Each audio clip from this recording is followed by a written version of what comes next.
Hello friends, welcome to my channel Katha वाचन।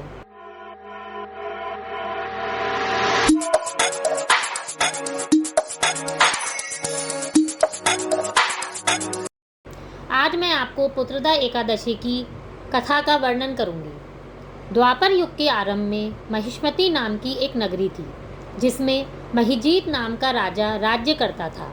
लेकिन पुत्रहीन होने के कारण राजा को राज्य सुखदायक नहीं लगता था। उसका मानना था कि जिसके संतान ना हो, उसके लिए यह लोक और परलोक दोनों ही दुखदायक होते हैं। पुत्र सुख की प्राप्ति के लिए राजा ने अनेक उपाय किए, लेकिन उन्हें पुत्र की प्राप्ति नहीं हुई। वृद्धावस्था को आते देखकर राजा ने प्रजा के प्रतिनिधियों को बुलाया और कहा, हे प्रजाजनों, मेरे खजाने में अन्याय से उपार्जन किया हुआ धन नहीं है। मैंने कभी किसी से घृणा नहीं की, कभी किसी को सताया नहीं है, सबको समान माना है। हे सज्जनों, मैं सदा आपकी पूजा करता हूँ। इस प्रकार धर्मयुक्त राज्य करते हुए भी मेरे पुत्र नहीं हैं, सो मैं अत्यंत दुख पा रहा हूँ। इसका क्या कारण है? राजा महिजीत की इस बात को विचारने के लिए मंत्री तथा प्रजा के प्रतिनिधि वन को गए। वहाँ बड़े बड़े ऋषि मुनियों के दर्शन किए। राजा की उत्तम कामना की पूर्ति के लिए किसी श्रेष्ठ तपस्वी मुनि को देखते फिरते रहे।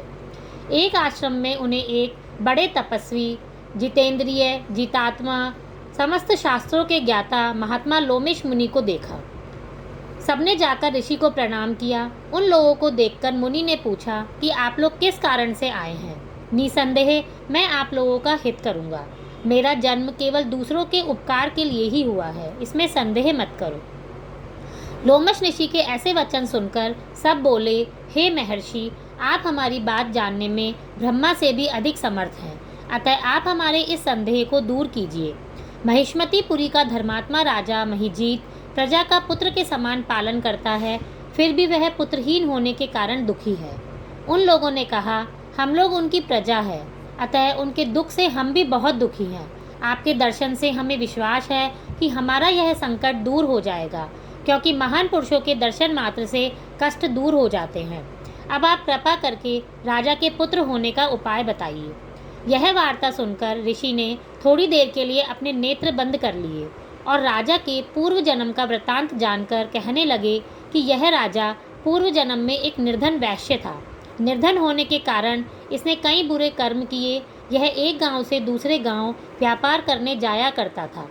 एक समय ज्येष्ठ मास के शुक्ल पक्ष की द्वादशी के दिन मध्याह्न के समय वह, जबकि 2 दिन से भूखा प्यासा था, एक जलाशय पर जल पीने गया। उसी स्थान पर एक तत्काल की ब्याई हुई प्यासी गौ जल पी रही थी। राजा ने उस प्यासी गाय को जल पीते हुए हटा दिया और स्वयं जल पीने लगा, इसलिए राजा को यह दुख सहना पड़ा। एकादशी के दिन भूखा रहने से वह राजा हुआ और प्यासी गौ को जल पीते हुए हटाने के कारण पुत्र वियोग का दुख उसे सहना पड़ रहा है।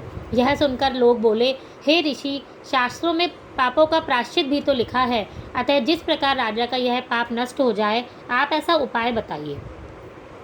लोमेश मुनि कहने लगी कि श्रावण शुक्ल पक्ष की एकादशी को, जिसे पुत्रदा एकादशी भी कहते हैं, तुम सब लोग व्रत करो और रात्रि का जागरण करो, तो इससे राजा का पूर्व जन्म का यह पाप नष्ट हो जाएगा, साथ ही राजा को पुत्र की प्राप्ति भी होगी।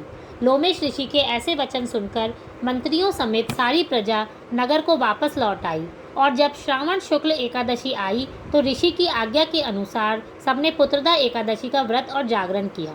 इसके पश्चात द्वादशी के दिन इसके पुण्य से का फल राजा को दिया गया। उस पुण्य के प्रभाव से रानी ने गर्भ धारण किया और प्रसव काल समाप्त होने पर उसके एक बड़ा तेजस्वी पुत्र उत्पन्न हुआ। इसलिए हे राजन, इस श्रावण शुक्ल एकादशी का नाम पुत्रदा एकादशी पड़ा।